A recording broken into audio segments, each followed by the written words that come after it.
Topic का नाम है बेटा अध्यारोपण का सिद्धांत। देखो, अध्यारोपण के सिद्धांत को जब पढ़ेंगे तो एक और नाम दिया जाता है अध्यारोपण के सिद्धांत का, बहुल आवेशों के मध्य लगने वाला बल। मतलब एक कोई निकाय होगा, उस निकाय में बहुत सारे बल एक ही आवेश के ऊपर लगेंगे, या मैं ये भी कह सकता हूं कि बहुत सारे आवेश होंगे, उन आवेशों द्वारा किसी एक ही आवेश पे बल लगेगा। जैसे ऐसा एग्जांपल समझो कि अगर कोई एक व्यक्ति रास्ते में जा रहा है, 4-5 लोग रास्ते में घेर के उसको मार रहे हैं, उसके ऊपर चारों तरफ से बल लगा रहे हैं, कोई पकड़ के चाप रहा है, कोई मार रहा है, कोई पीट रहा है। ऐसे तो एक आदमी पे सभी में बल लगाया, वही अध्यारोपण है। तो इसको हम पढ़ेंगे अध्यारोपण का सिद्धांत। क्या पढ़ेंगे? अध्यारोपण के सिद्धांत के बारे में जानेंगे बेटा। हेडिंग डालेंगे अध्यारोपण का सिद्धांत, हेडिंग डालेंगे अध्यारोपण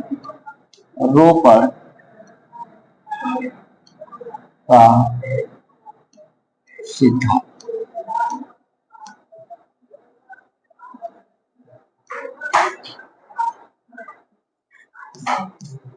ये अध्यारोपण का सिद्धांत का मतलब है कि यदि मैंने भी बताया कि कोई एक निकाय होगा, निकाय में बहुत सारे आवेश होंगे, जिन सभी आवेशों के द्वारा एक ही आवेश पे बल लगेगा। जैसे मैं लेता हूं एक साधारण छोटा ग्राफ बना रहा हूं, इजी तुम लोग जिसको समझ सको।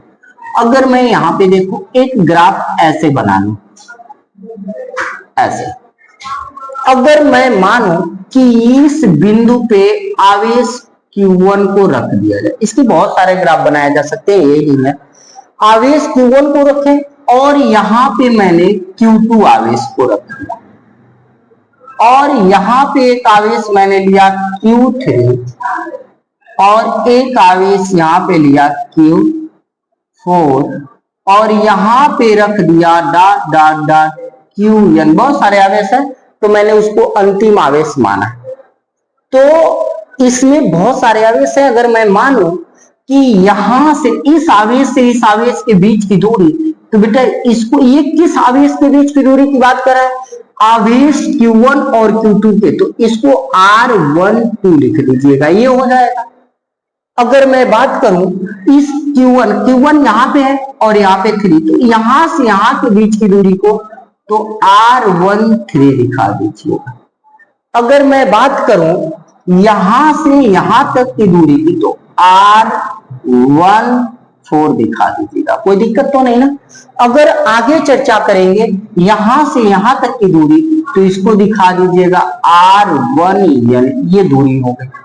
अगर मैं ऐसे ग्राफ बनाएंगे, एकदम इजी ग्राफ है बेटा, इससे सरल ग्राफ कोई नहीं है। अगर मैं चाहता तो तुम लोगों को एक से एक ऐसा ग्राफ बना दूंगा जो यहां से दिमाग घूम जाएगा और समझ में नहीं आएगा कि गुरुजी ने क्या ग्राफ बनाया था और क्या पढ़ाया। ऐसे तरीके, ऐसे लॉजिक हैं जो ऐसे पढ़ाएंगे कि तुम लोगों को कुछ तक समझ में नहीं आए और कहोगे क्या पढ़ाया गुरुजी, गजब लाजवाब पढ़ाए आपको। लेकिन ऐसे शब्द नहीं पढ़ाएंगे बेटा, ऐसे ही शब्द पढ़ाएंगे, ऐसे तुम लोगों के भाषा में पढ़ाएंगे ताकि समझ में स्पष्ट रूप से आ सके, किसी शब्द का एक्सप्लेन क्लियर हो पाए। और हमारे बच्चे ही हमारे सब कुछ है, मैं इन्हीं के लिए पढ़ा रहा हूं, इन्हीं के लिए इतना मेहनत कर रहा हूं, तो सारे शब्द को सरल तरीके में तोड़ के देने का भी प्रयास करूंगा। अभी इसका डेरिवेशन थोड़ा सा लॉन्ग होगा, घबराइएगा मत। मैं एक एक लाइन लिखूंगा, जैसे पहले लाइन लिखा वैसे ही सारी लाइन आप लोगों को क्लियर होगी बेटा। इसमें देखो, अब सुनो, अगर यह आवेश पहला है तो इस पहले आवेश पे किसके द्वारा बल लगा? दूसरे के द्वारा। अगर यह आवेश पहला है तो इसके द्वारा तीसरे पे बल लगे। फिर अगर मैं बात करूं आवेश पहले पे चौथे के द्वारा बल, तो यहां पे लिखेंगे। बस इसको इंडिकेट कैसे करेंगे ये ध्यान दो। अगर आवेश पहले पे दूसरे द्वारा बल लग रहा है बेटा, तो इसको लिख दीजिएगा Q12। इसका मतलब समझ जाओ जरा मेरे प्यारे प्यारे लड्डू, मेरे प्यारे बच्चे, मेरे प्यारे रसगुल्लों। ये है कि ये जो पहला आवेश है, ये आवेश को इंडिकेट कर रहा है। इस पहले आवेश पे दूसरे आवेश के द्वारा बल लग रहा है, ठीक है। अगर मैं ये बात करूं कि आवेश पहले पे तीसरे के द्वारा बल, तो इसको ऐसे दिखाएंगे, पहले आवेश पे तीसरे के द्वारा बल लगा। अगर मैं ये बात करूं कि पहले आवेश पे चौथे आवेश के द्वारा बल, तो इसे लिखेंगे। अगर मैं वही बात करूं कि पहले आवेश पे अंतिम आवेश के द्वारा बल, तो F1N लिखेंगे बेटा, ये ध्यान रहे। अब इसी चीज को हम प्रूव करने जा रहे हैं, तो ये कहेंगे यदि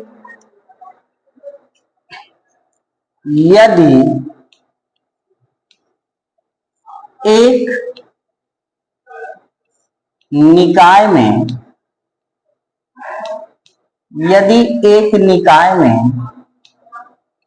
आवेश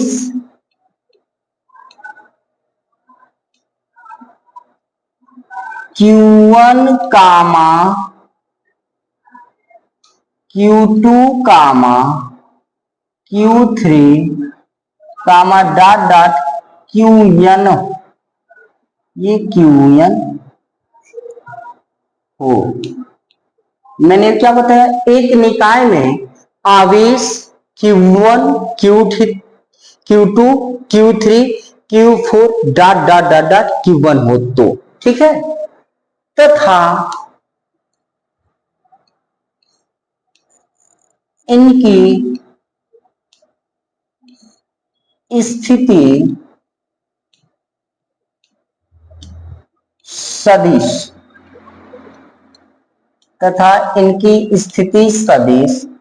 क्या पहले की और दूसरे की क्या है, R12, R13, R14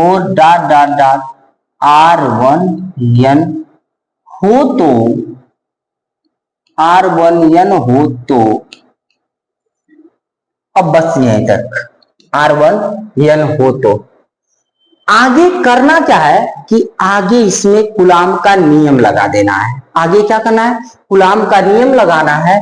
हो तो कूलाम के नियम अनुसार, इसके कूलाम के नियमानुसार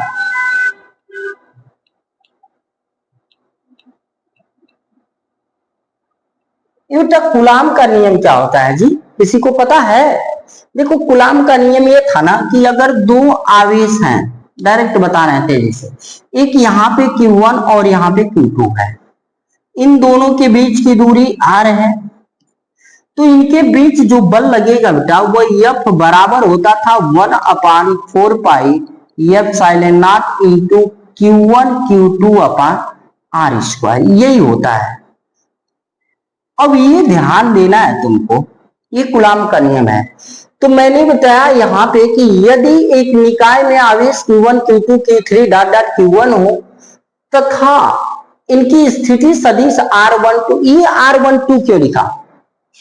देखो R12 इसको लिख सकते हैं क्योंकि पहले आवेश से दूसरे आवेश के बीच की दूरी को 12 लिख देंगे। अगर मैं यहीं पे लिखूं कि एक आवेश यहाँ पे Q1 है और एक यहाँ पे Q3 है, तो इसके बीच की दूरी को 1-3 ऐसे दिखाएंगे, आया समझ? तो इसको लिखेंगे कि आवेश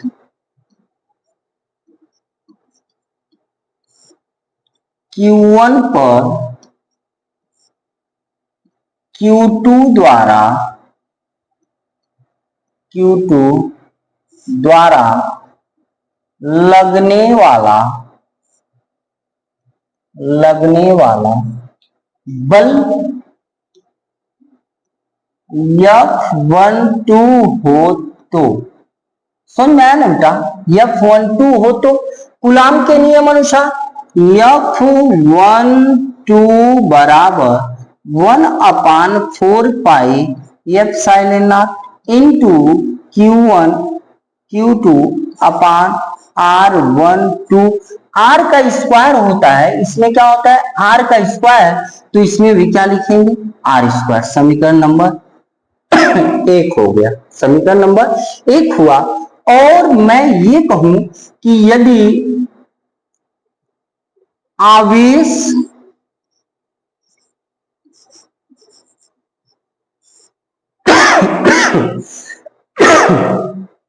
आवेश Q1 पर Q3 के द्वारा लगने वाला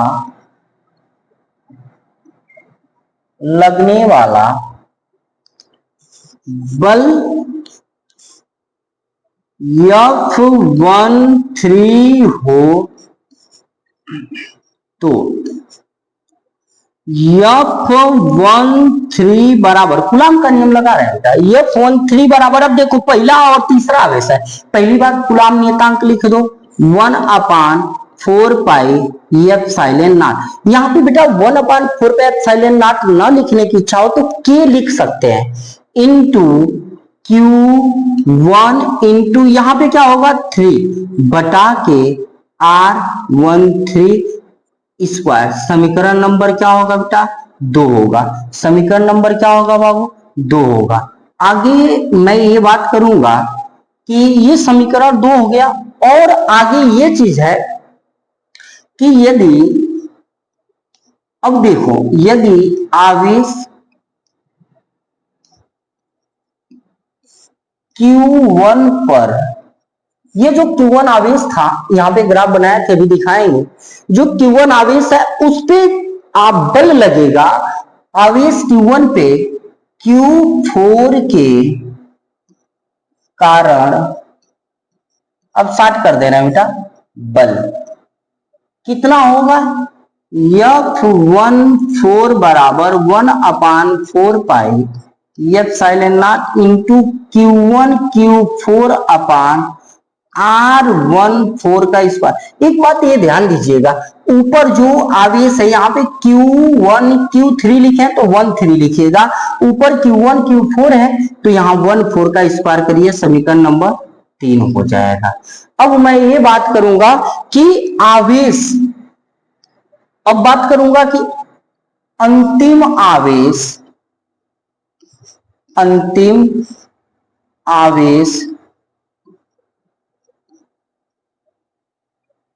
Qn के कारण Q1 पर लगने वाला बल। अब देखो Q1 पे n के कारण बल कितना लगेगा, F1n बराबर 1/4 pi epsilon not into Q1 Qn upon R1n का स्क्वायर। समीकरण नंबर क्या हो गया 4। अब ये ध्यान दीजिएगा कि जो समीकरण 1 था वो कितना था, अब एक समीकरण 1 जो बनाया हो बेटा, वो समीकरण 1 कितना था, समीकरण 1 F1 बराबर 12 बराबर 1/4 pi epsilon not Q1 Q2 upon R12 का स्क्वायर। समीकरण 2 क्या था ये देख रहे हो, समीकरण 3 यहाँ पे।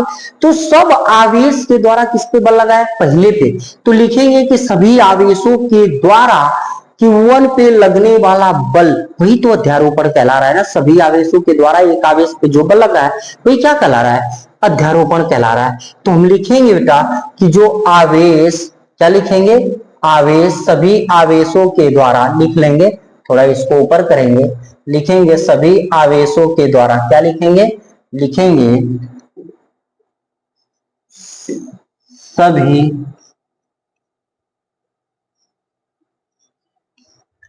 आवेशों